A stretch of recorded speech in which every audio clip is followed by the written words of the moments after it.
So it's finally time. This is the very last video I will be making as spokester for Young and Free St. Louis, and my last Living Young and Free show episode ever. It has been an awesome almost 2 years in this role, and I thought I knew pretty well what I was in for, but I learned a lot that I didn't expect. First, there are a lot of really cool people and places in St. Louis. I sort of knew that before, but in my time as spokester, I got to spotlight some of my old friends and met some new ones while going to some really cool places and events. I learned to be even more open to change. What you think is your dream job or house or significant other or life situation may not always be so. Turns out, I'm not as independent as I wanted to think. I can be pretty bad at managing my time by myself at home, and it's actually pretty hard to be creative all the time when you're by yourself at home. You're my only friend. You are my best friend. You're my best friend. I also learned that there's always room to grow. And like my tattoo I got this year says, in medias res means in the middle of things. And I like kind of how that defines life. You never really get a perfect beginning or end to anything in life. You're always just in the middle of things. I'm still young and free at heart, dang it. You whippersnappers, get off my lawn.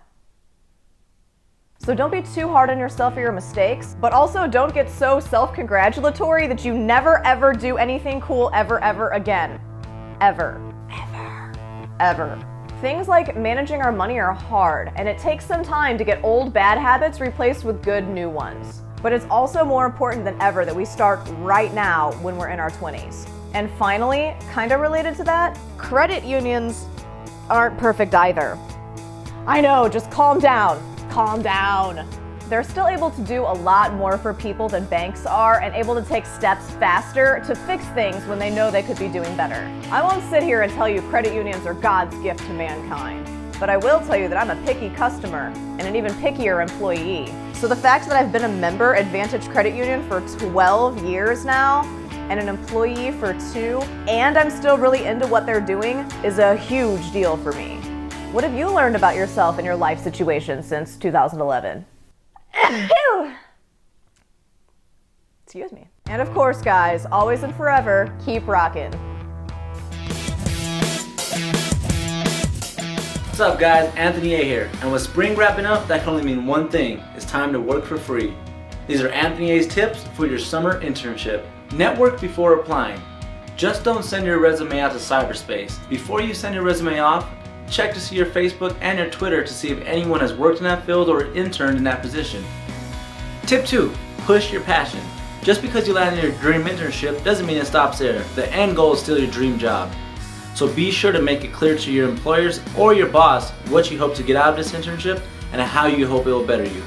Tip 3, maybe the biggest tip of all. Don't forget to ask questions.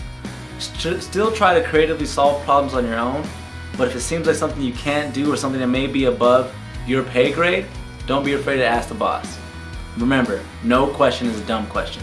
Tip 4, stay hungry. Understand you're gonna have to work long hours and maybe a couple times miss lunch.